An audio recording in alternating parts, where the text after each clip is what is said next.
You're listening to SwitchedOn Australia, the podcast that tracks the opportunities and challenges of electrifying everything, everywhere. Switched On is brought to you by the publishers of Renew Economy, Australia's best informed, most read website focusing on the green energy transition, and is supported by Boundless Earth, using philanthropy, investment and direct advocacy to help Australia become a global force in a decarbonised world. Hello and welcome to the Switched On podcast. Thanks for joining me. I'm Delaney and I'm speaking to you from Arakwal country today, part of the Bundjalung Nation in the northern rivers of New South Wales. Over the last year, we've seen a huge increase in hot water heat pump installations in Australia.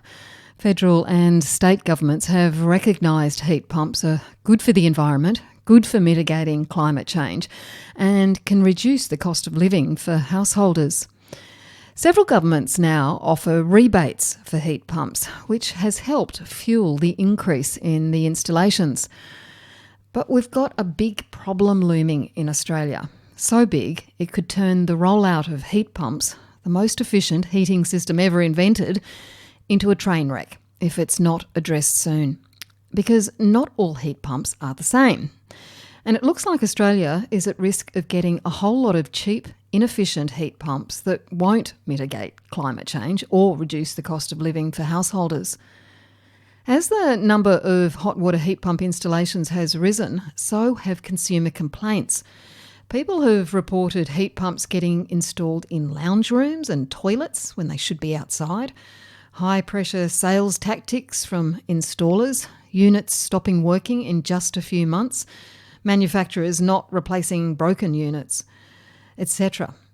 Now, this has happened in part because we currently don't have a government-regulated minimum energy performance scheme for hot water heat pumps, like we have the star rating system for other electrical appliances. To find out more about this problem with hot water heat pumps and what we can do about it, I spoke to Chris Taylor, the Managing Director of Reclaim Energy. Chris has been working in renewable hot water for over 2 decades and started developing hot water heat pumps 8 years ago. I asked him first, though, just to remind us how a heat pump works. In very simple terms, a heat pump will heat water through the ambient air. So I don't know if you've ever gone behind a fridge and felt the fins behind the fridge and they're really, really hot. I have. Yes. Okay, so heat pump works in the opposite. So basically what will happen is it'll blow out cold air. It'll take the energy from the surrounding environment and blow out cold air and basically convert that into energy, which is through the heat exchange, and heat the water in the compressor, which will then go into the tank. And what makes them efficient when they are functioning properly?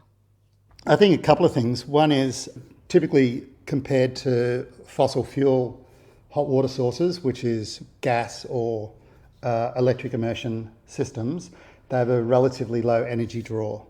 So depending on the water consumption, the size of the unit, the type of the unit, the best units have an energy draw of about 3 kilowatts a day compared to an electric immersion unit, which will draw 12 to, depending on its age, 12 to 15 kilowatts a day to run, because it's like a giant kettle. As soon as you pull cold water off, or hot water off, cold water will come into the tank and the immersion element will kick in to heat the water up as an automatic default. And, about 80% of the gas that we use that's deemed as natural gas comes from coal seam sources. And so it's a very nasty technology in terms of potential damage to the environment. Now, I will get into some of the differences in heat pumps a little bit later, but just more recently, we've seen several governments introducing rebates and subsidies for householders to install heat pumps. And I want to look at both the positives and negatives of those rebates. Yep. But first, tell me about the positives. How have those rebates impacted the uptake of heat pumps? Oh, enormously. We've seen a massive uptake. I think last year there was 150,000 heat pumps installed in the market. And when you think back to 2010, which was the peak of the hot water program back in those days, where you had the federal government rebates, state government rebates, and the small scale technology program, I think they did 200,000 units in that year. So we've seen heat pumps really take the lion's share of the market, and we've actually seen that that's come at a cost to solar hot water systems. So solar hot water systems have declined significantly in terms of market penetration. And, I think one of the positives is that the governments are working to implement technologies that are designed to reduce the cost of living for householders. So what's actually happening is the governments, Labor governments at a federal and state level, are viewing this as not only good for the environment and good for mitigating climate change, but they're also viewing it as an opportunity to reduce the cost of living for householders. And so I think that's another one of the positives, if they can take pressure off people's energy bills and give them, try to give them some level of energy independence. And again, that depends on the systems that they're putting in. It also depends on if they've got any existing renewable energy technologies like PV deployed at the house. I mean, there's 3 million households in Australia that have PV, and there's something like 600,000 houses across Australia that have a heat pump in them. That's cumulative. So there's a significant opportunity to, I guess, put heat pumps into those 3 million households and further leverage their excess PV, and that's positive because that takes pressure off the grid. So we can see load shifting where excess PV can be put into the heat pump and basically eliminate or significantly reduce the running costs of heating hot water completely. Yes. I mean, you did talk about the significant rise in heat pump installations in recent years or recent year, and we're anticipating even higher growth. But we've got some problems, don't we? And I want to look at some of the negatives. I mean, the Independent Pricing and Regulatory Tribunal in New South Wales has seen an increase in complaints about the installation of heat pumps. And as you've already insinuated or implied, there's heat pumps and there's heat pumps. How are some manufacturers and installers taking advantage of the rebate schemes?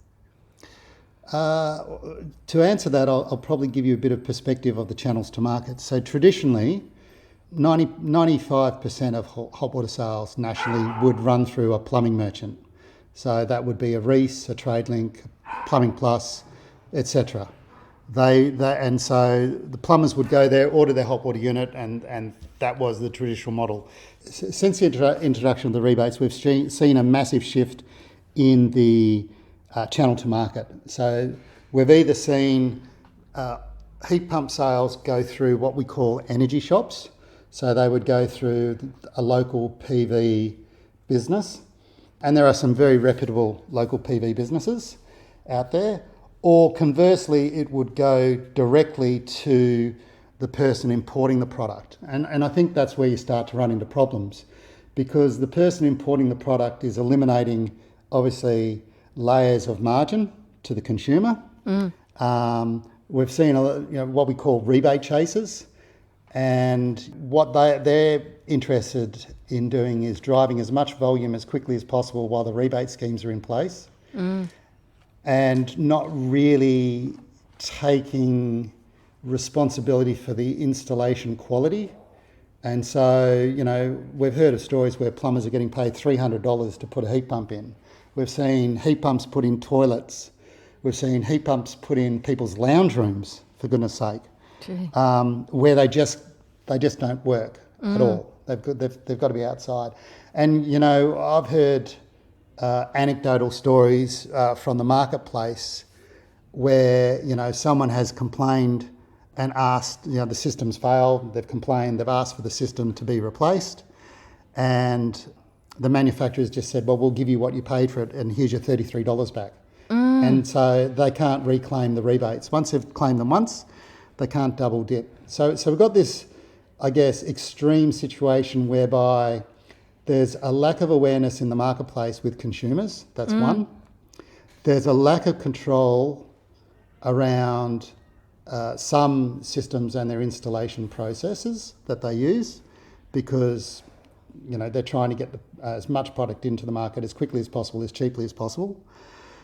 And some of those natural quality control mechanisms, which would normally be in place with the plumbing merchants, have now disintegrated because the sales aren't going through the plumbing merchants.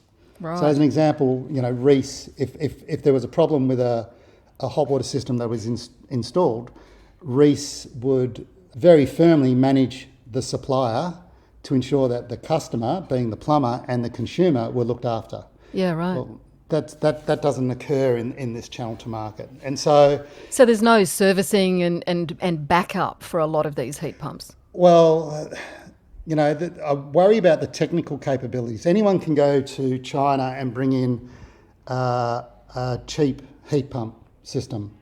And they might pay, let's use a random number, $1,100 Australian. And then, they've got the Eskies or the Veeks, and they've got the STCs. And in Victoria, they've got the solar homes rebate. These are all rebates and subsidies that consumers can get. Correct. And then there's no control around how different products report their efficiency. So, their coefficient of performance, which is, in very simple terms, what output of energy you get for every 1 unit of energy that you put into the system. Some manufacturers are reporting that, we've got a COP of 6, but when you look at the fine print, they're saying calculated an ambient water temperature of 42 degrees Celsius. And I'm like, well, you're not getting 42 degrees Celsius out of your tap, particularly in Melbourne in the winter. You're probably lucky to get 11 degrees Celsius. And so that's where design challenges kick in. And, I know that probably the unintended consequences of a rebate program is that the resources required to audit these systems and quality of installation is fairly limited. And so I think Victoria is the best. I think that last I heard, the Victorian Solar Vic were auditing about 20% of heat pump installations to make sure they were compliant. But even that's a fairly low number given the volume of product that's going into the market. I think the second aspect is that there are global ramifications that are seeing poor quality product being dumped in Australia. So Europe has shut down their heat pump initiatives, so they're no longer paying subsidies for heat pumps, and they were doing hundreds of thousands of units. And is this because of some of the problems that you've just outlined that we're experiencing? No, I think Europe is looking to... There are a couple of issues in Europe. One is, obviously, when the Ukraine war started, gas prices went through the roof, and that's now stabilised.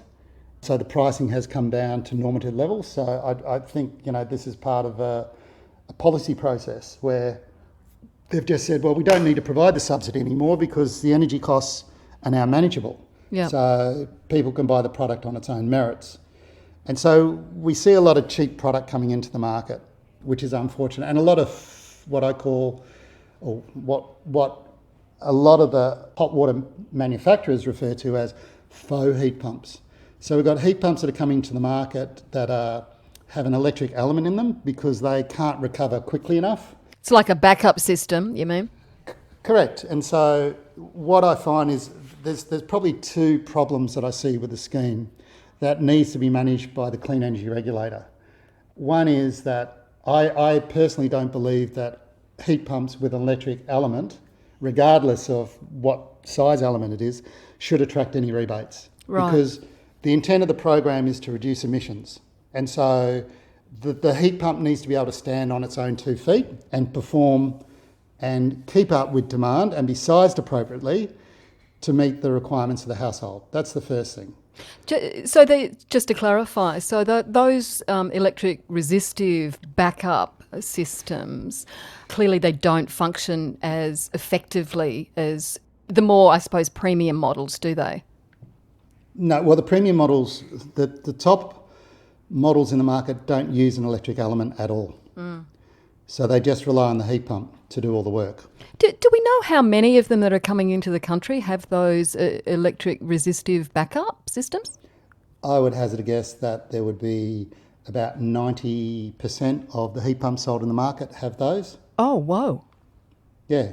And so that's a cheap and easy product to bring in, realistically speaking. And I think the other aspect is there's heat pumps that are being used with high global warming potential refrigerants. This is another unintended consequence. So 134A, which the Victorian government is excluding from the rebate programs from July 1 this year, which is great, has a global warming potential of, I think, 1430 or 1480, one of the two, which means that when the gas gets out, it's a very nasty gas and does enormous environmental damage. Just explain what the refrigerant does, Chris, and why there are good ones and bad ones. So the good ones are probably R290, which is a natural refrigerant, it's LPG, and R744, which is CO2. So CO2 has a global warming potential of 1. So if the gas escapes, it's not going to have any impact on the environment at all. It's a natural refrigerant. The R290, I think there's a bit of debate about this, but it's safe to assume it has a global warming potential of 2. And so they're also quite good units. However, you've got these R134As that are coming into the market, and a lot of them are coming to the market because they're the cheapest product to bring in, naturally, and they have a global warming potential in the 1400s. So at end of life, what is the plan? So the intent of these programs is to support or subsidise people transitioning to low emission products to enable them to contribute to net zero. And when you've got a global warming potential gas of 1400 odd, and there's no provisions for end of life, there's no conditions on end of life on recycling the product, and really that's an incredibly expensive process that you'd have to build into your upfront costs, then at the end of life those gases will end up at the tip, and basically they'll be let loose into the environment. So it means the intent of the entire program falls apart, because you would be actually releasing higher emissions than if you just had an electric immersion element system. So that's a flaw in the process. There are so many flaws in the process, though, aren't there? Because, I mean, it's not only the environmental consequences, but consumers are going to lose faith in heat pumps if they're not installing ones that work, are efficient, are environmentally sound. There's probably two problems that I see. Consumers don't appreciate the fact that a system costs them nothing. All they care about is the system stopped working. And therefore, as a general rule, heat pumps are crap. Heat pumps don't work. And that's really not true. They just made a bad choice and selected a bad product. So that's the first thing. I think the second thing is, the point you just made is a salient point, and it's something that sits very close to the heart of the primary hot water manufacturers in the country. So Rheem, Renai, Dux, Stiebel, ourselves, we're all really concerned about, I guess, two aspects.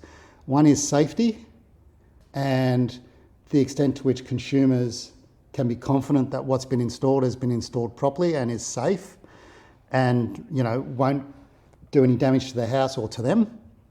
And the second aspect is around the gases that are being used. So I know that the Department of Environment is looking to ban or eliminate R134A from being sold in the market, but the Clean Energy Regulator is subsidising it to come into the market. Right. So you've got two government agencies that are diametrically opposed around a certain refrigerant. And so that's a major issue. So with all the rebate programs that come into play, there's always unintended consequences. You'll always find people that will exploit the system to their own advantage. who have a very short-term view of the market and want to make as much money as possible as quickly as possible. And so, it's very difficult for the government to regulate those, make the assumption that this is how people are going to behave, because then they throw the good people in with the bad, if that makes sense.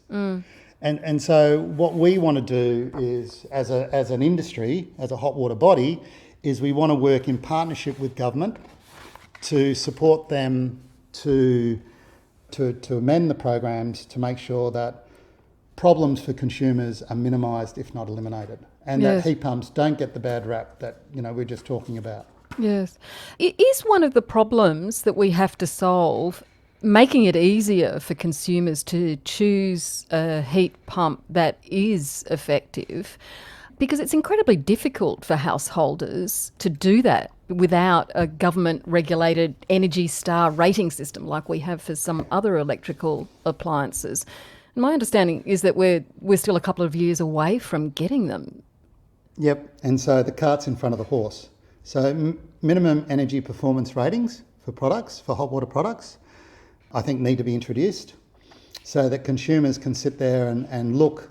And then there also needs to be a consistent frame of reference around aspects like COP, recovery time, energy draw from the element, if they're using an element, if they're going to continue to fund that. It's putting a lot on consumers though, isn't it? It's putting an enormous amount on consumers because, all the consumer wants to do, hot water is an entitlement.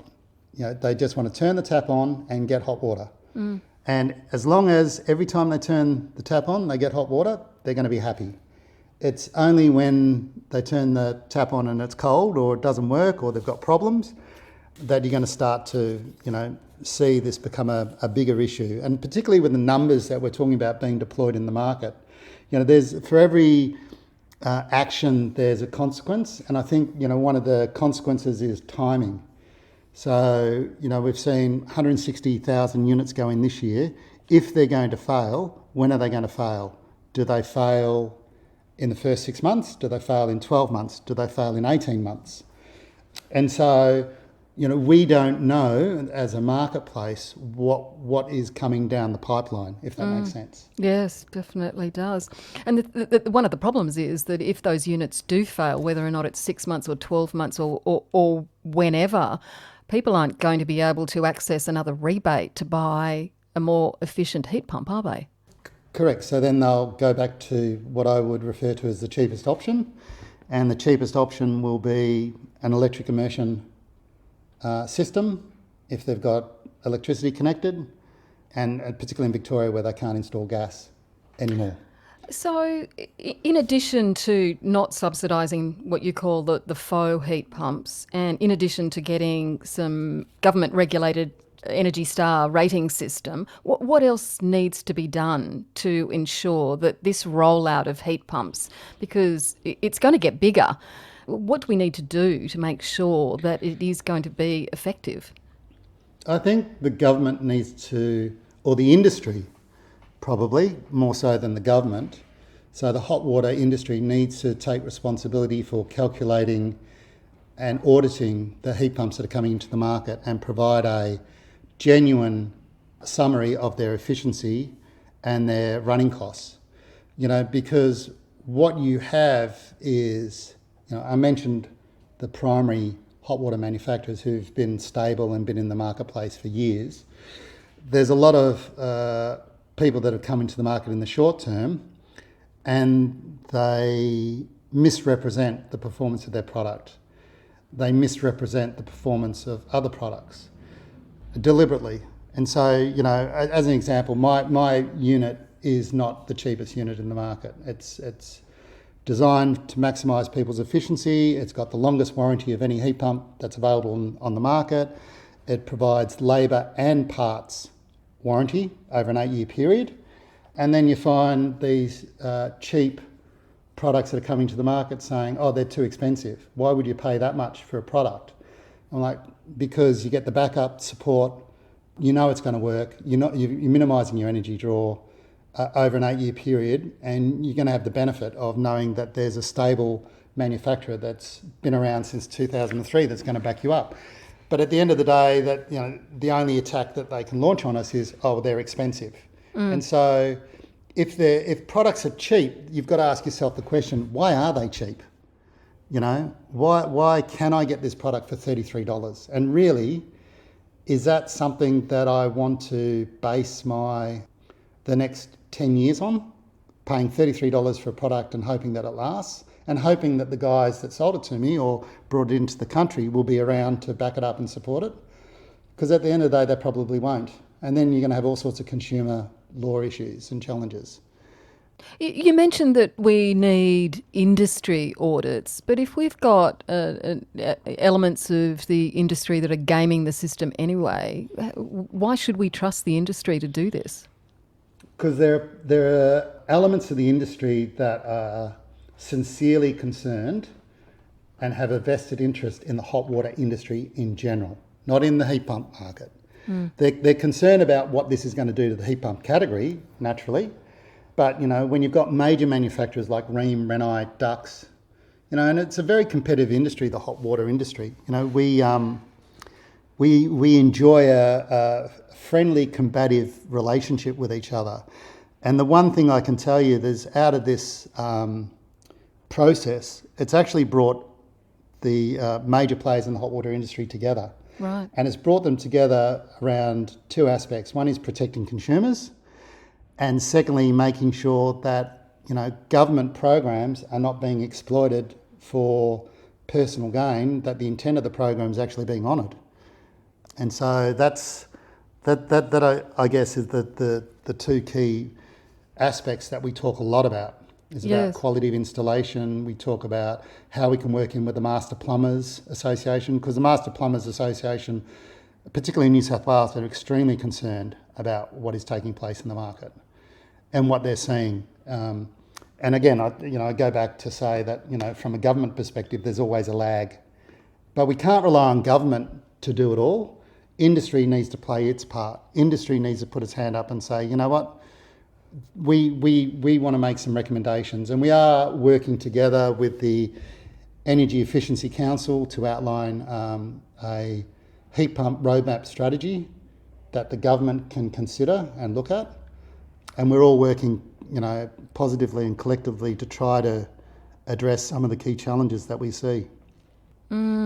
Because these subsidies and the influx of all these cheaper product coming in, that must be having a fairly deleterious effect on local manufacturers as well. Well, yes, because when you've got local manufacturers that are geared up to make traditional hot water products, yes, naturally it's going to impact on their sales. And I think there's, as a rough rule, there's about 700,000 hot water units that are replaced every year, just because of end of life or people's changing circumstances. And so when you factor that in, and you've seen 160,000 heat pumps go out the door, and when you think about cumulatively, there's only 600,000 that have been deployed in total.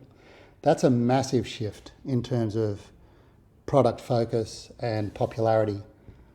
The United States has taken quite a different approach with their Inflation Reduction Act. They've allocated some quite serious funding to accelerate the domestic production of heat pumps. Yep. Would you like to see something like that? I would.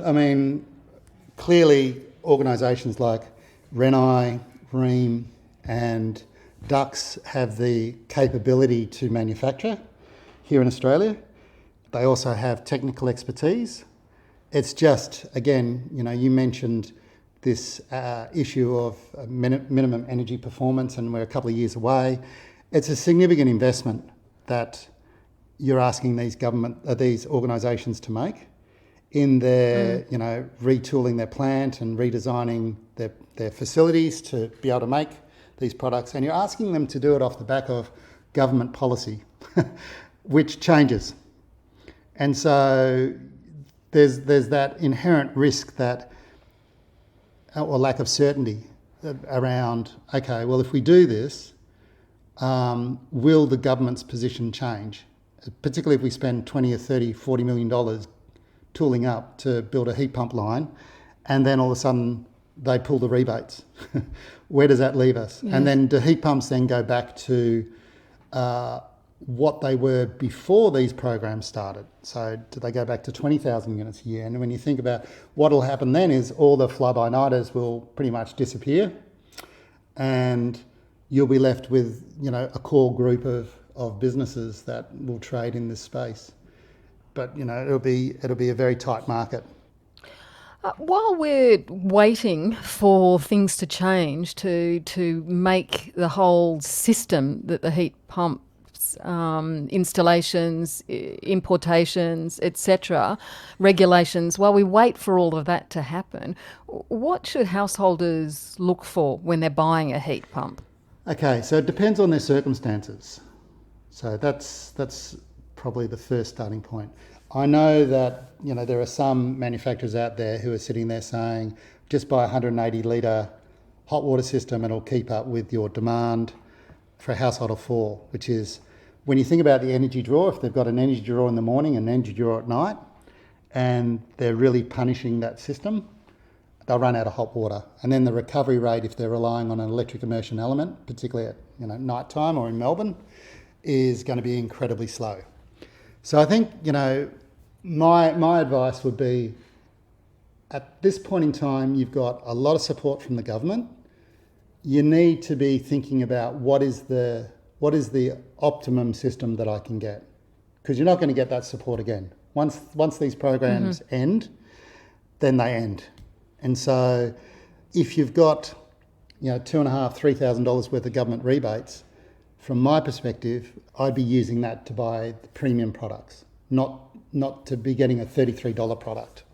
I think, if you sat there and said, okay, it's a $33 product, I could probably get it for $2,000 out of pocket, then, you're talking about getting a premium product for probably the same out of pocket expense after rebates. So for me, it's about, looking at the refrigerant, looking at whether the system has an element in it or not, looking to see how long the brand has been in the market. So, you've got people who did lighting, part of the lighting program, who have now jumped into hot water.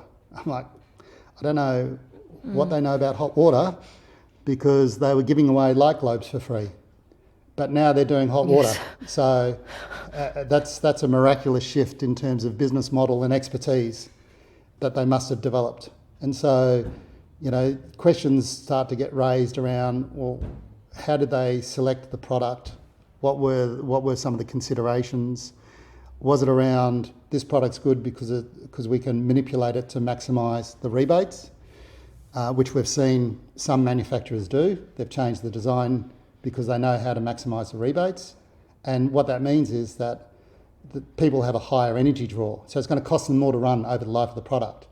But they sit there and they can claim that, this is the most efficient product in the market, or this product is really efficient compared to these products. And why would you buy a more expensive product when you can have this product? Get a system that you can monitor yourself. One of the things that I always encourage people to do is, I don't want to use the car analogy that if your car can go up to 200 kilometres an hour, take it for a ride on the freeway and see if it can do that, because you can't do that here. But but if someone's sitting there selling you a product and saying this is what you're going to save, then you at least want to have a monitoring tool that allows you to then look at what the consumption is and hold the manufacturer accountable. Because if the manufacturer is publishing documentation that says this product does this, that needs to be backed up with evidence, and the best evidence should be in the customer's hands. So that's the second aspect. Third aspect they should look at is flexibility. So how flexible is the system in terms of allowing me to adjust the operating parameters of it to suit my particular requirements. So as an example, if someone's got PV on the roof at the moment, they might sit there and want to run it from 10 to 4 during the day when PV is working at its optimum level, because they don't want to export to the grid. And so they want to use the heat pump running during those hours to provide them with, in essence, free hot water.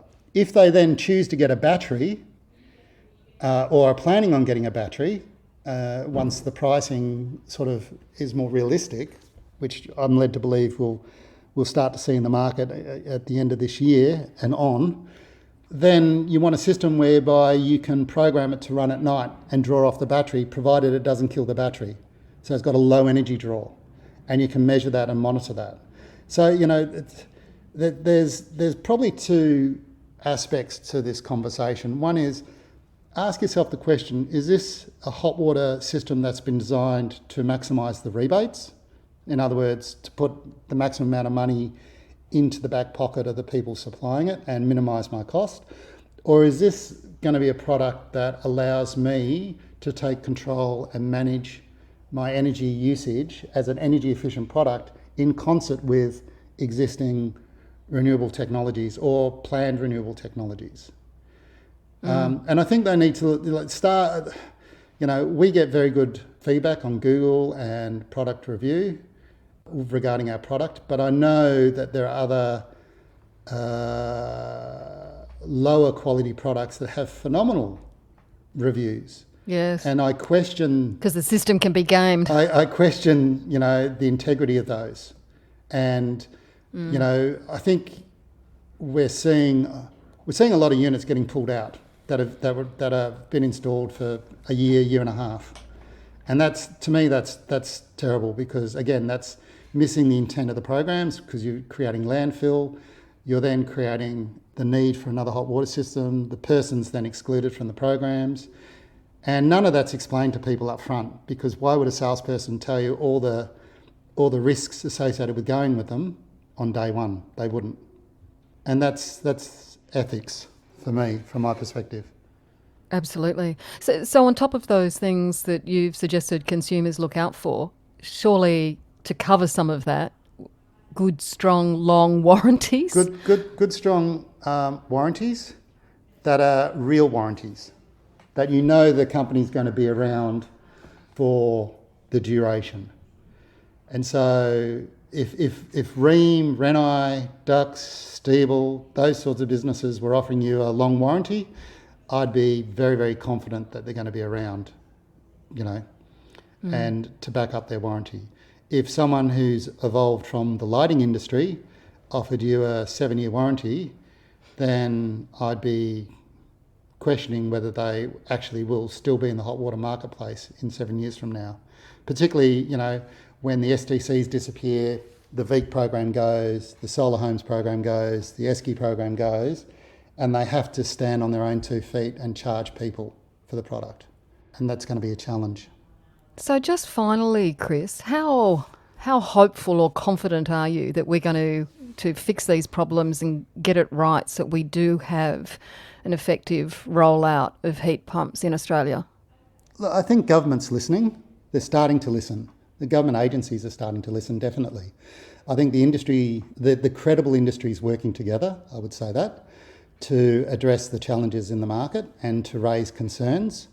And so they're not, that bodes well that the industry as a collective is not afraid to single out and point out things that are either dangerous or not being managed in the spirit of the program. So that's a great thing.